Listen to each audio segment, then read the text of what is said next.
जय हिंद दोस्तों, मैं गगनदीप आप सभी का स्वागत करता हूं proud group of NCC YouTube channel पर।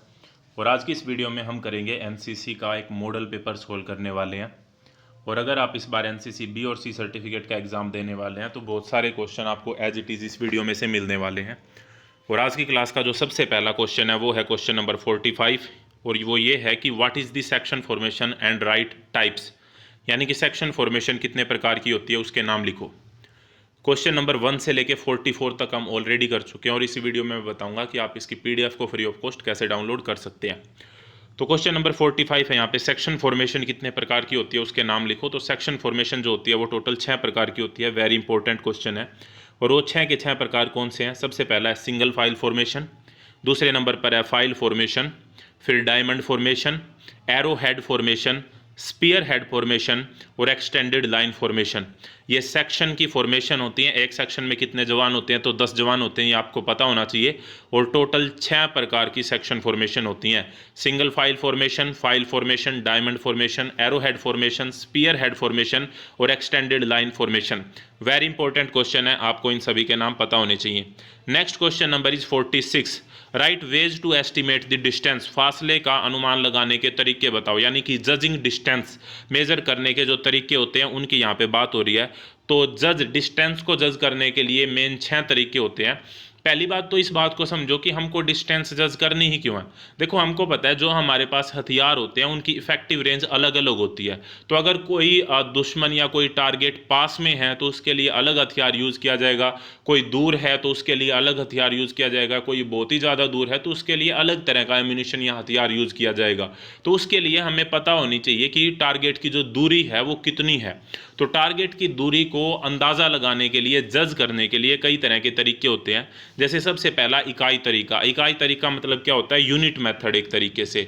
जैसे मान लो कि पोल लगे हुए हैं, ठीक है, आपका कोई टारगेट है और वो अपना जो पॉइंट है उससे 5वें पोल पर है और हमको पता है कि एक पोल से लेके दूसरे पोल की जो दूरी है वो 100 मीटर है। तो हम इससे अंदाज़ा लगा सकते हैं, क्योंकि 5वें पोल पर है तो इसका मतलब एक पोल की दूरी 100 मीटर है तो 5वें तक की अपनी 500 मीटर हो गई। तो इस तरीके से इसे यूनिट मेथड बोलते हैं। अपीयरेंस मेथड, यानी कि दिख रहा है, कितनी दूरी तक हमको साफ दिखाई देता है, कितनी दूरी के बाद वो चीज़ें आधी दिखाई देती हैं, ये अपीयरेंस मेथड होता है, यानी कि देखकर हम अंदाज़ा लगाते हैं। ब्रैकेटिंग मेथड होता है। सेक्शन औसत, मतलब सेक्शन जो हमारे पास है, जितने भी सेक्शन के अंदर जवान है सभी से हम पूछेंगे। कोई कहता है कि 10 मीटर हो सकता है, कोई 15 कहता है, कोई 8 मीटर कहता है, तो उस सभी की हम एवरेज ले लेंगे फिर। और एवरेज जो लेते हैं वो लगभग ठीक ही होती है। इसके अंदर हम जो एक्सट्रीम और ज़्यादा, सबसे ज़्यादा और सबसे कम को एक बार के लिए छोड़ देते हैं। की रेंज मेथड हो गया। हाविंग मेथड, हाविंग मतलब हाफ करना। अगर हमको बीच की दूरी पता है, मान लो हमको पता है, हमको ये नहीं पता कि टारगेट कितनी दूरी पर है, लेकिन ये पता है कि वो जो लगभग बीच में हमारे चीज़ है ना वो हमसे 1 किलोमीटर पर है, तो इसका मतलब उसका हम दुगना कर देंगे तो वो 2 किलोमीटर पर होगा।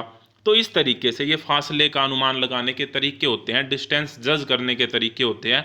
ये आपको पता होने चाहिए। टोटल 6 मेथड होते हैं। इकाई का तरीका, अपीयरेंस मेथड यानी कि देख के पता लगाना, ब्रैकेटिंग मेथड सेक्शन की औसत लेना, की रेंज मेथड और हाविंग मेथड। हाविंग मतलब हाफ करना। यहाँ पे how many types of cover, यानी कि आड़ जो होती है वो आड़ कितने प्रकार की होती है। तो देखो, आड़ क्या है? दुश्मन से छिपने के लिए या दुश्मन की गोली से छिपने के लिए, एक तरीके से हथियार से छिपने के लिए जो हम आड़ लेते हैं या उसे दिखाई ना दे, जो हम कवर लेते हैं उसी को हम कवर बोलते हैं या आड़ बोलते हैं। ये 2 प्रकार की हो सकती हैं। एक तो प्राकृतिक हो सकती है, हम किसी पेड़ के पीछे, चट्टान के पीछे छिप गए तो वो तो प्राकृतिक आड़ होगी। कृत्रिम क्या होती है? मानव निर्मित, हमने खुद बनाई है कोई छिपने के लिए जगह, तो वो कृत्रिम होगी। तो आड़ कितने प्रकार की होती हैं? 2 प्रकार की होती हैं। वेरी इंपॉर्टेंट क्वेश्चन है। इसकी पीडीएफ के बारे में मैं बता दूं कि आप टेलीग्राम पे जाइए, सर्च करिए प्राउड ग्रुप ऑफ एनसीसी, वहां पे आपको इसकी पीडीएफ मिल जाएगी free of cost, already upload हो चुकी है। या फिर आप वीडियो के डिस्क्रिप्शन में जाएंगे तो आपको वहाँ पे टेलीग्राम चैनल का लिंक मिल जाएगा, वहाँ से आप टेलीग्राम चैनल को ज्वाइन कर सकते हैं। वहाँ पे आपको एनसीसी के क्विज भी मिलेंगे सोल्व करने के लिए, और बाकी जो पीडीएफ और वीडियो के लिंक है वो मिलते रहेंगे, वहाँ से आपकी तैयारी बेहतर हो जाएगी। When the distance seem less और मोर देन एक्चुअल, असल से फासला कम और ज़्यादा कब दिखाई देता है? ये इंपॉर्टेंट क्वेश्चन है, इसको हम डिस्कस कर चुके हैं एक अलग वीडियो में। यहाँ पे स्पेस की वजह से हम इसको नहीं कर पा रहे हैं, मैं नेक्स्ट वीडियो में आपको ये करा दूंगा। वेरी इंपॉर्टेंट है, लेकिन आप इसको डिस्कस कर लेना। क्वेश्चन नंबर 48 को एक बार खुद कहीं से ढूंढ के लिख लेना, नहीं तो दूसरी वीडियो में आपको मिल जाएगा। क्वेश्चन नंबर 41, यहाँ पे पैदल सेना के हथियार और उपकरण के हमको फिल इन दी ब्लैंक्स भरने हैं, यानी कि खाली स्थान। सबसे पहला यहाँ पे कि जो 5.56 mm इंसास राइफल है वो कौन से देश का बना है? तो देखो, इंसास की फुल फॉर्म ही होती है Indian new small arm system. तो इंडियन अगर इसमें आ गया तो ये भारत देश की बनी होती है, क्या जो पॉइंट है। अब कई बार ये पूछ लेते हैं कि इंसास की फुल फॉर्म बताओ, तो मैंने बताया Indian new small arm system. Question ये आ सकता है कि इंसास राइफल जो होती है उसका कैलिबर कितना होता है? तो कैलिबर यही होता है जो आगे लिखा होता है 5.56 mm। ये बात भी आपको ध्यान रखनी है। नेक्स्ट क्वेश्चन है यहाँ पे 7.62 mm SLR की मजल वेलोसिटी कितनी होती है? तो 7.62 mm SLR की जो मजल वेलोसिटी होती है वो 2700 फीट प्रति सेकंड। ये आपको ध्यान रखना है, 2700 फीट वाला आंसर आपके एग्जाम में आते हैं। 7.62 mm SLR की जो फुल फॉर्म होती है वो होती है सेल्फ लोडिंग राइफल। ये भी आपसे पूछा जा सकता है आपके एग्जाम में, और इसका कैलिबर कितना होता है जो आगे लिखा है 7.62 mm। नेक्स्ट क्वेश्चन है यहाँ पे 9 mm जो CMG होती है, CMG की फुल फॉर्म आपसे पूछी जा सकती है। तो कार्बाइन मशीन गन इसकी फुल फॉर्म होती है। इसका कैलिबर कितना होता है? तो 9 mm होता है, और इसका वजन जो होता है वो 6.4 औंस होता है। ये बात भी आपको पता होनी चाहिए। नेक्स्ट है यहाँ पे MPI का पूरा नाम बताओ। वेरी इंपॉर्टेंट क्वेश्चन है, कई बार मैंने कराया। MPI की फुल फॉर्म होती है मीन पॉइंट ऑफ इम्पैक्ट। मैंने आपको समझाया भी है ये क्या होता है, कि जो हमारा टारगेट होता है जो हम यूज़ करते हैं नॉर्मली एनसीसी के अंदर, वो 1/1 का होता है, यानी कि 1 मीटर लंबाई होती है, 1 मीटर उसकी चौड़ाई होती है, स्क्वायर फॉर्मेट के अंदर वो होता है।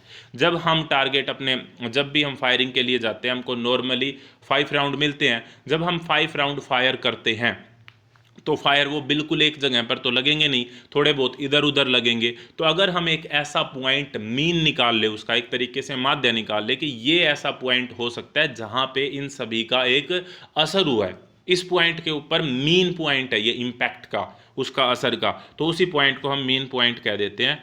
Next question is 7.62 mm LMG की कारगर रेंज कितनी होती है? तो LMG लाइट मशीन गन होती है, इसका कैलिबर 7.62 mm होता है। इसकी जो कारगर रेंज होती है वो 500 गज होती है। कारगर रेंज मतलब इफेक्टिव रेंज होती है। इसका क्या मतलब कि 500 गज तक हम अगर LMG यूज़ करते हैं तो उसका निशाना नहीं चुकेगा, अगर हम अच्छे से निशाना लगाते हैं तो। नेक्स्ट क्वेश्चन यहाँ पे है कि what are the weapon in any infantry company? Infantry company में इस्तेमाल होने वाले हथियारों के नाम लिखो। तो ये आपको लिखने हैं, ये ऊपर वाले जो हैं आप लिख सकते हैं, SLR LMG CMG, ये वाली चीज़ें हैं यहाँ पे, बाकी आप अपने आप से लिख लेना इसको। नेक्स्ट क्वेश्चन है यहाँ पे मिलिट्री हिस्ट्री। मिलिट्री हिस्ट्री के अंदर अगर हम बात करते हैं तो when did Kargil war happen? Right note. Kargil war कब हुआ? संक्षिप्त में लिखो। तो कारगिल युद्ध आपको पता होना चाहिए सबसे पहले तो कि 1999 में हुआ था, 1999 में। कारगिल युद्ध, जिसे ऑपरेशन विजय के नाम से भी जाना जाता है, भारत और पाकिस्तान के बीच मई और जुलाई 1999 के बीच में कश्मीर के कारगिल जिले में हुए संघर्ष का नाम है। करीब 18,000 फीट की ऊंचाई पर कारगिल में लड़ी गई इस जंग में देश ने लगभग 527 से ज़्यादा वीर योद्धाओं को खोया था। उसके अंदर हमको टोटल परमवीर चक्र मिले थे 4, और कैप्टन विक्रम बत्रा जी, जो जिनको हम जानते हैं, ठीक है, शेरशाह मूवी के नाम से आपने मूवी देखी होगी, तो डेफिनेटली वो हमारा कारगिल वॉर के अंदर ही हमको परमवीर चक्र मिला था। टोटल परमवीर चक्र जो आज तक मिल चुके हैं वो 21 मिल चुके हैं, और लेटेस्ट जो आपको पता है वो कैप्टन विक्रम बत्रा, सबसे पहला मिला था मेजर सोमनाथ शर्मा जी को, तो ये बात भी आप ध्यान रख सकते हैं।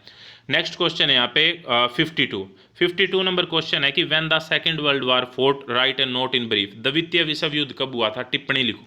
तो द्वितीय विश्व युद्ध आपको पता है 1939 से लेकर 45 तक हुआ था।